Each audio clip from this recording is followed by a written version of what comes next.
दुनो परानी राउर दर्शन करे भूल चुक सब नादानी चरण में समर्पण करे भिड़वा में छूटल हसाथ डरे धड़कता सीना ए माई भले देह जनवा न जइबो सजनवा बिना हो ए माई भले देह जनवा न जइबो सजनवा बिना हो ए माई भले देह जनवा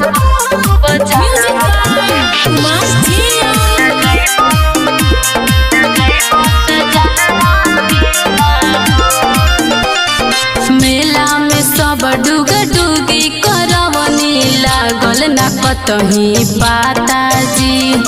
ओही जुनी जाके देखिए ले हनी जहाँ होता जगराता जी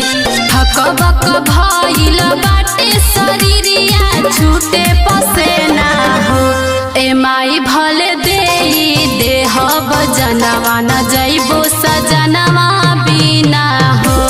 ए माई भले देह जनवा न जइबो सजनवा बिना हो ए माई भले देह जनवा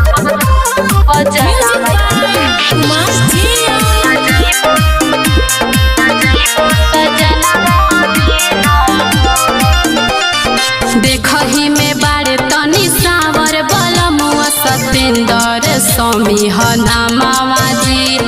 कवनो उपैया कके मिला दी जराई बघिउ के दिया नामा जी सोनाया पवन के ऊपर आपन करी महिमा ए माई भले देह जनवा न जइबो सजनवा बिना हो ए माई भले देह जनवा न जइबो सजनवा बिना हो। Mix by Mahakal recording studio Dudhahi Kushinagar.